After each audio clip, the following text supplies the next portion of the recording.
Welcome to ఇంటి రుచులు. ఈరోజు మనం రాయలసీమ స్పెషల్ వంకాయ రోటి పచ్చడి చేద్దాం. చక్కగా వంకాయకి నూనె రాసి ఘాట్లు పెట్టి అందులో వెల్లుల్లి రెబ్బల్ని దూర్చాలి.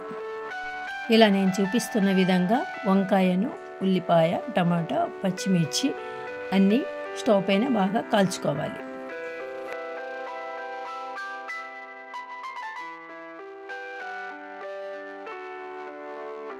సమాంతరంగా ముందు వెనుక బాగా కాల్చుకొని ఒక ప్లేట్లో పక్కకు తీసుకొని పై పెచ్చులన్నీ తీసేసుకొని మాడినవన్నీ తీసేసి పక్క తీసేసేయాలి.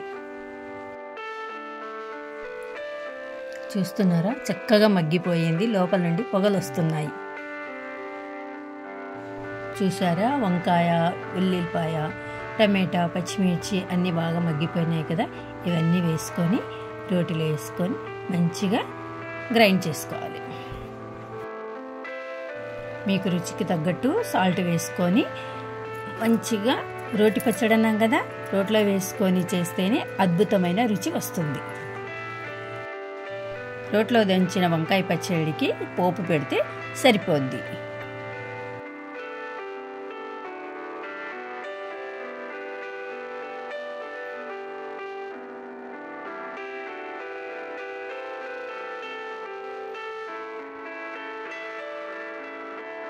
చూస్తున్నారుగా, మీకు ఎలా ఉందో తెలియదు కానీ నాకైతే నోరు ఊరిపోతుంది. రైస్లోకి, రోటీలోకి రుచి చాలా అద్భుతంగా ఉంటుంది.